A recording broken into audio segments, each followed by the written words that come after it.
انسان جب بالکل ٹھیک ٹھیک راستے پہ چل رہا ہوتا ہے اور اپنے ضمیر کے عین مطابق وہ اپنی زندگی کے سارے معاملات کو قرآن و سنت کی روشنی کے اندر چلا رہا ہوتا ہے، اس کی خواہش ہوتی ہے کہ لوگ میرے پیغام کے ساتھ چلیں، اور اگر ساتھ نہیں چلتے تو کم از کم اس پر خوشی کا اظہار تو کریں، اس کی خواہش ہوتی ہے میرے ساتھ اول تو چلیں چونکہ میں بات ٹھیک کر رہا ہوں، پیغام ٹھیک دے رہا ہوں، چونکہ میں ہوں حق پہ، یا تو میرے ساتھ چلیں۔ اگر اتنا نہیں ہو سکتا تو کم از کم شاباشی والا لفظ تو استعمال کریں، خیر والا معاملہ تو کریں۔ ہمارا مزاج کیا ہوتا ہے، ہمارا ماحول یہ ہوتا ہے کہ ہمیں اس سے غرض نہیں ہوتی کہ بندہ غلط ہے کہ ٹھیک ہے، ہمیں اس سے غرض ہوتی ہے کہ میرے مطلب کا ہے کہ نہیں، میرے مطلب کا۔ اب ہم ملامت کرتے ہیں، ہم اسے برا کہتے ہیں، وہ بندہ ٹھیک ہوتا ہے، اس کا نقصان یہ ہوتا ہے کہ کبھی تو اس شخص کی ہمتیں ٹوٹتی ہیں، کبھی وہ پریشان ہوتا ہے، اور کبھی دین کے کام میں رکاوٹ آتی ہے۔ کبھی یہ ہوتا ہے کہ انسان چونکہ اللہ تبارک و تعالیٰ کے دین کی خاطر صحیح نکلا ہوتا ہے، تو یہ جو ملامت کرنے والا ہوتا ہے یہ پھر اس کھاتے میں چلا جاتا ہے جس کھاتے میں اکثر وہ لوگ رہے جو دین کے مخالف رہے۔ تو آپ اگر ٹھیک چل رہے ہیں، آپ کا راستہ ٹھیک ہے، آپ کا تعین ٹھیک ہے، پھر آپ کو ملامت کرنے والوں کی ملامت کی پرواہ نہ کرنا یہ قرآن کا حکم ہے، یہ قرآن مجید کا حکم ہے، یہ نبی کریم علیہ السلام کا پیغام ہے۔ ہم کیا کرتے ہیں، ہم یہ دیکھتے ہیں کہ لوگ ذرا ملامت کرنے لگ گئے، برا کہنے لگ گئے، تو ہم اچھے کام سے پیچھے ہٹتے ہیں۔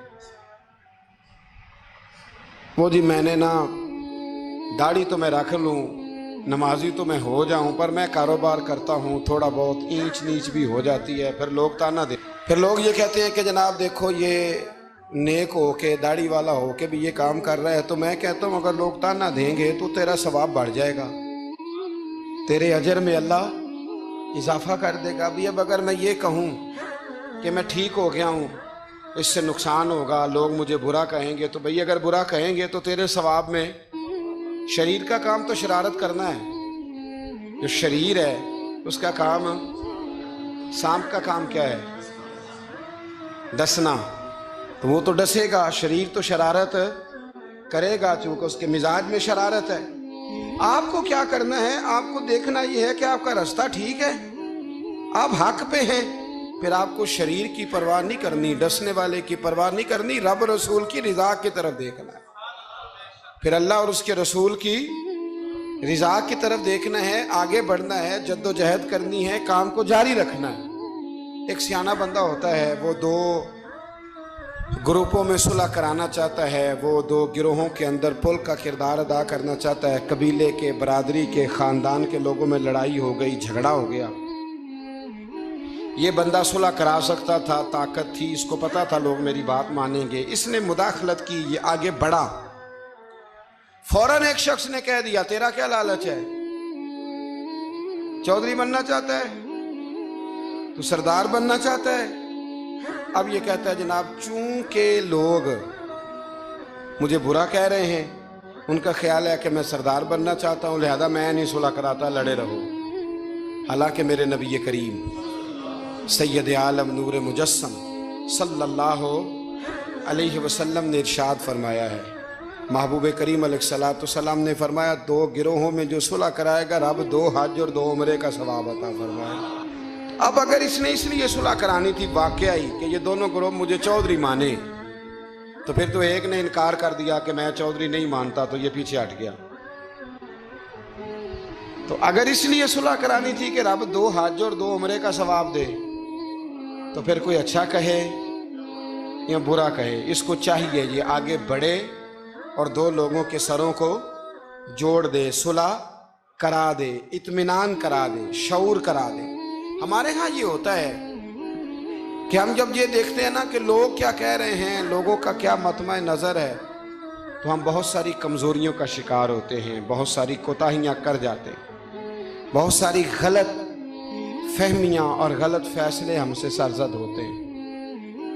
یہ کبھی نہیں سوچنا کہ لوگوں کی یہاں رائے کیا ہے، اچھا کہہ رہے ہیں برا کہہ رہے ہیں. آپ نے یہ دیکھنا ہے کہ آپ کر کیا رہے ہیں. اگر اچھا کر رہے ہیں تو پھر آپ منزل پر صحیح ہیں، پھر آپ نے رستہ چھوڑنا نہیں، آپ نے سفر بڑا سادہ سا کام ہے آج کل ہمارے ہاں.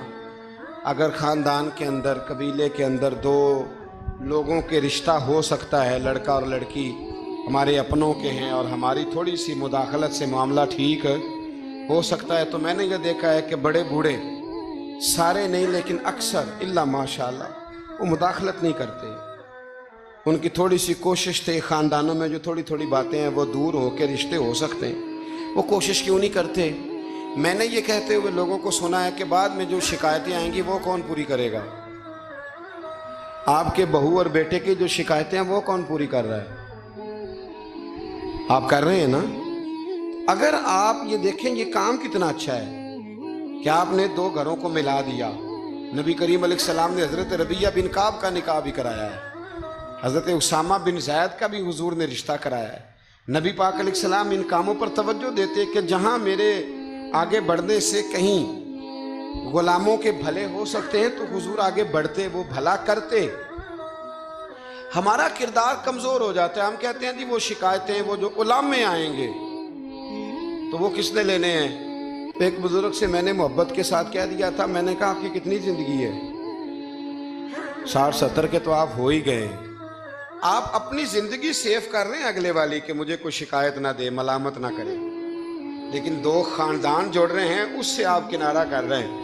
آپ 10 سال اور زندہ رہ لیں گے، 15 زندہ رہ لیں گے، آپ اپنے ان 15 سالوں کو تو محفوظ کر رہے ہیں، لیکن جو اتنا بڑا خیر کا کام تھا، اچھائی کا کام تھا، بھلائی کا کام تھا، اس کام سے آپ رک رہے ہیں.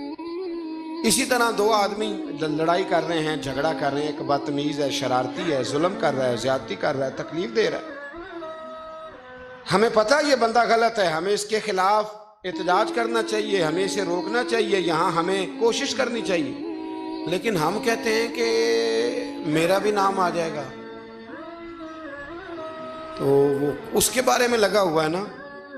تو بھائی یہ یاد رکھیں مکافات عمل ہے، اگر شر کو روکا نہیں جاتا تو شر پھیل جایا کرتا ہے. اس لیے میرے نبی کریم صلی اللہ تعالی علیہ وسلم نے فرمایا اپنے بھائی کی مدد کرو، وہ ظالم ہو تب بھی مدد کرو، مظلوم ہو تب بھی مدد کرو. تو صحابہ نے عرض کی یا رسول اللہ مظلوم کی مدد تو سمجھ میں آتی ہے، تو ظالم کی کیسے مدد کریں؟ اگر بھائی ظالم ہو تو پھر بھی مدد کرو، تو مظلوم کی مدد تو سمجھ میں آئی، تو یہ جو ظالم بھائی ہے اس کی کیسے مدد کریں؟ تو حضور نے فرمایا اسے ظلم کرنے سے روک دو، یہ بھی تمہارے لیے اس کی مدد ہوگی کہ تم نے اسے بہت بڑے ظلم اور زیادتی سے روک دیا ہے. اسے سمجھاؤ کہ یہاں تم غلط ہو، یہاں تمہارے اندر کوتاہیاں پائی جاتی ہیں تو اسے منع کر دو، یہ بھی تمہاری مدد ہے. ہم کیا کہتے ہیں؟ ہم کہتے ہیں کہ مینوں کی لگے، میرا بھی ذکر آئے گا، میرا بھی. تو بھی ایسا نہیں ہوتا. شر کو روکنا ہے، برائی کو روکنا ہے. پھر اس رستے میں اگر کوئی شخص ملامت کرتا ہے تو اس ملامت کی پرواہ نہیں کرنی، یہ قرآن مجید کا حکم ہے. حضرت ابو ذر غفاری رضی اللہ تعالیٰ عنہ کہتے ہیں کہ دار ارقم میں نا صحابہ کرام چھپ چھپ کے نمازیں پڑھتے تھے. اور یہ بھی آپ یاد رکھ لیں کہ جب تک نبی پاک صلی اللہ علیہ وسلم نے اعلان نبوت نہیں کیا تھا تو حضور سارے مکے والوں کی آنکھوں کے تارے تھے، سارے صادق اور امین کہتے تھے. اور جب حضور نے کہا قولوا لا الہ الا اللہ، کہو کہ اللہ کے علاوہ کوئی معبود، اب کیا ہوا؟ اب دو مسئلے ہوئے. ایک تو کچھ لوگوں کے مفادات کو ٹھیس پہنچی،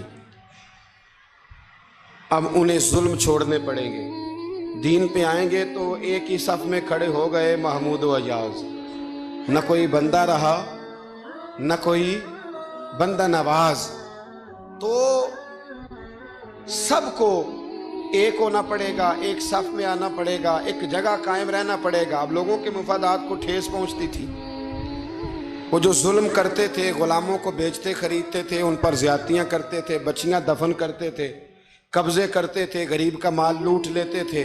اب یہ سارے مفادات صرف انہیں بت نہیں چھوڑنے پڑتے تھے، انہیں اپنے سارے جرم چھوڑنے پڑتے. وہ کیا کرتے تھے؟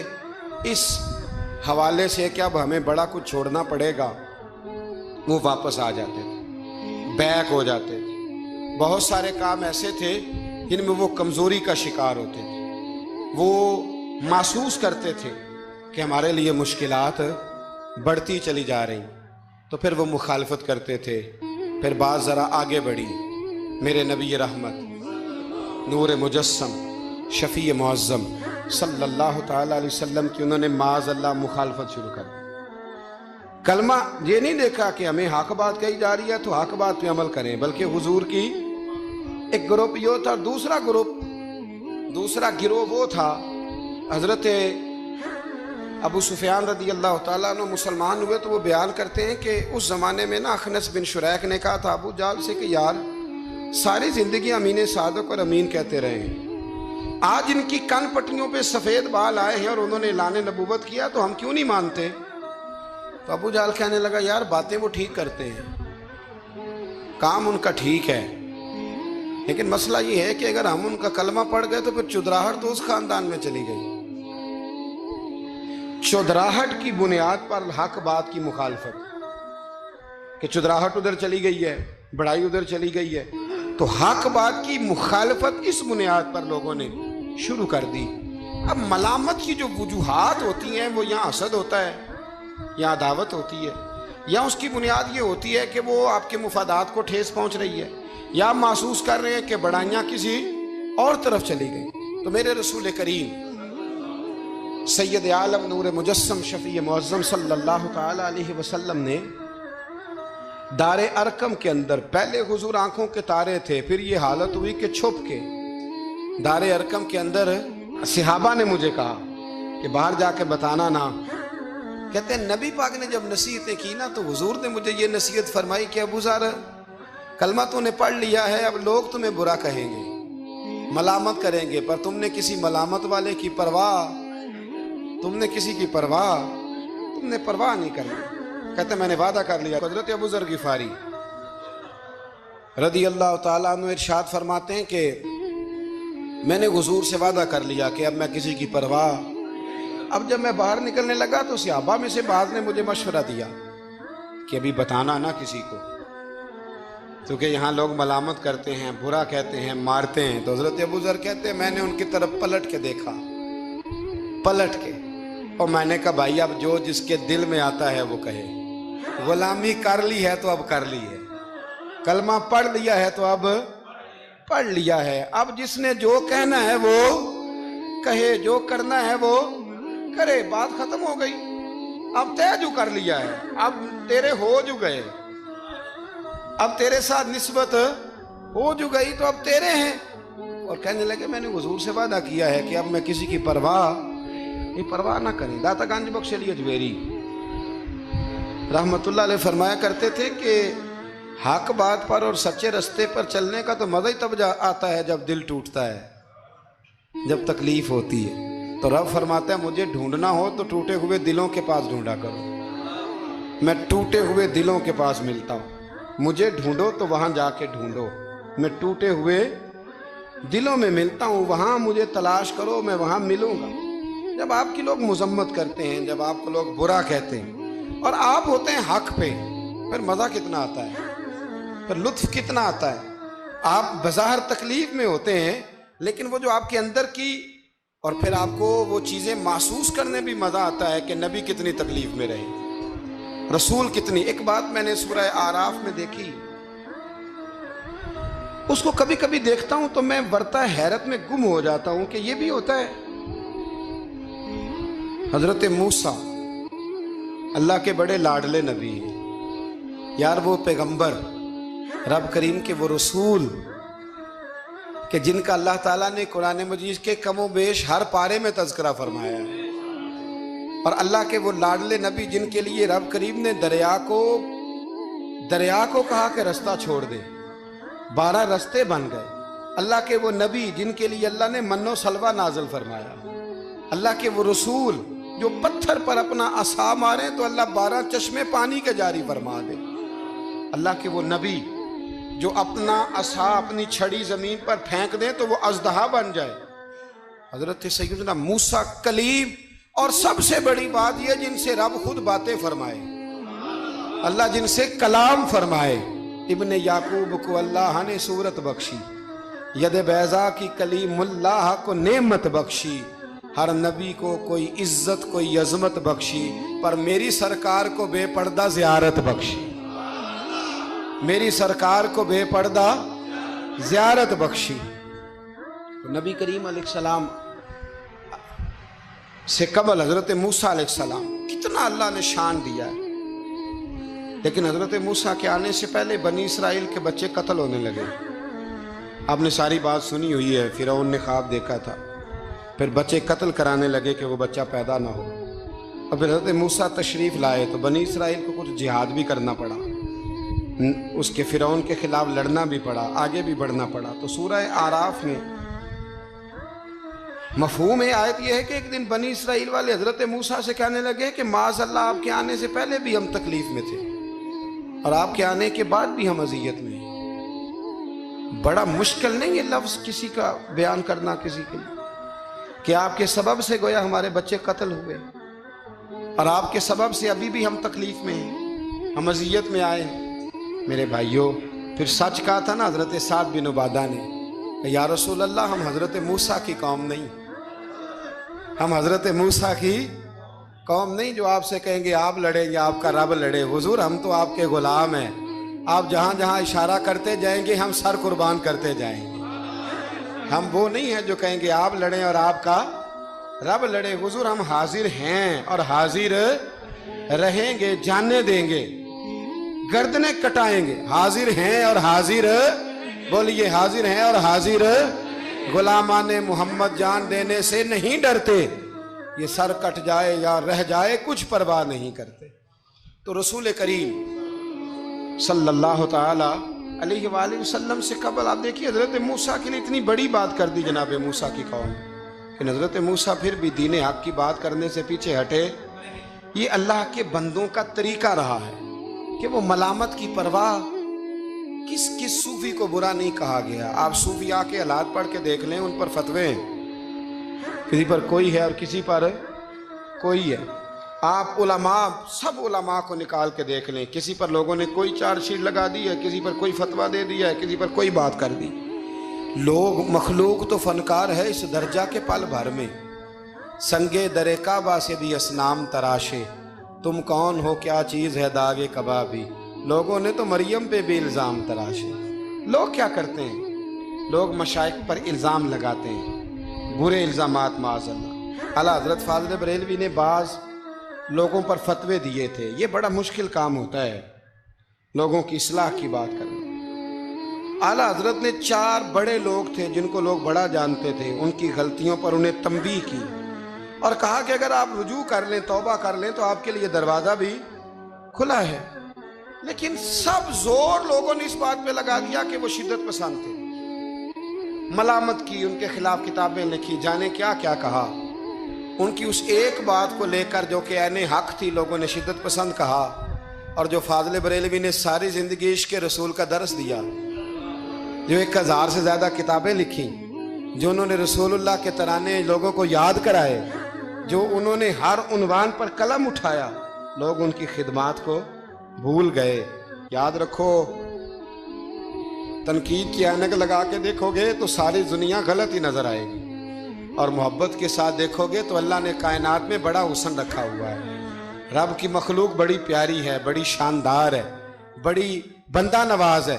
میرے علیہ السلام کے غلاموں میں جتنے لوگ بھی تھے، ان سب کے، یہ جو ہمارا خیال ہوتا ہے نا کہ سارے لوگ ہمیں اچھا کہے، یہ خیال سرے سے درست ہے ہی نہیں۔ ساری دنیا مسلمان ہو گئی، اللہ کو ماننے لگی ہے، حضور کا کلمہ پڑھنے لگی ہے، تو آپ کو سارے اچھا کیسے کہہ دیں گے؟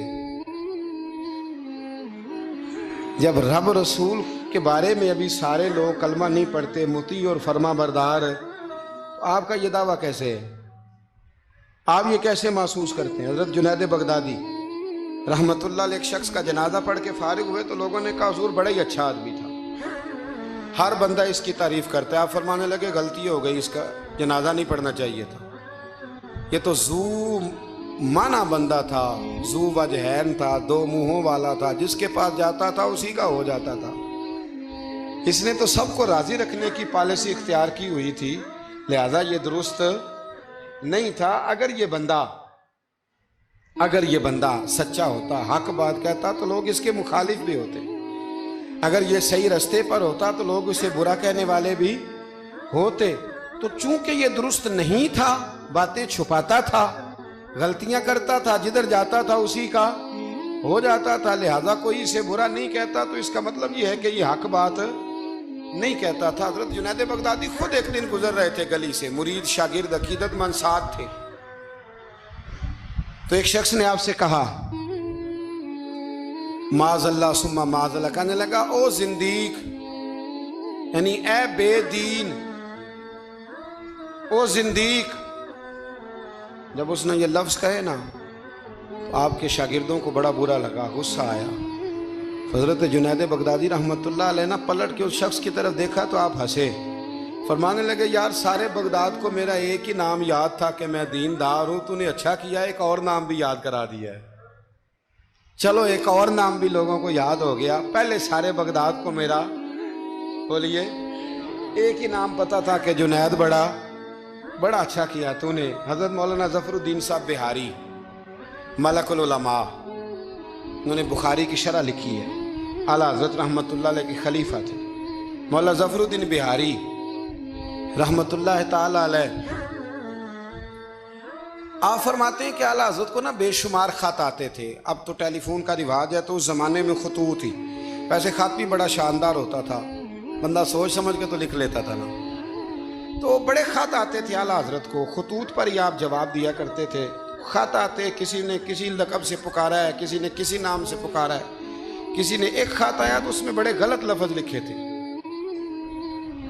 بڑے بڑے غلط جملے، معاذ اللہ ثم معاذ اللہ، ملامتی لوگ جو ملامت کرنے والے ہوتے ہیں، انہوں نے بڑی تکلیف پہنچائی تھی۔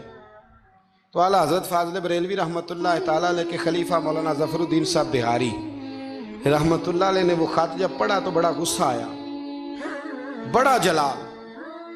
اعلیٰ حضرت رحمت اللہ علیہ فرمانے لگے کیا ہوا؟ عرض کی اور اس نے بڑے برے لفظ لکھے ہیں، میں اس پر مقدمہ کروں گا، کیس کروں گا، عدالت جاؤں گا۔ تو اعلیٰ حضرت فرمانے لگے وہ پہلے جس نے پیارے لفظ لکھے ہیں پہلے اس کے لیے انعام کا اعلان کرنا، پہلے کوئی جائیداد دے، کوئی تحفہ دے، پھر اس پر مقدمہ بھی کر لینا۔ فرمایا اگر اتنے لوگ اچھا کہہ رہے ہیں تو دو چار ایسے ہیں بھی، تو میں یہ کہا کرتا ہوں کہ چلو نظر نہیں لگتی۔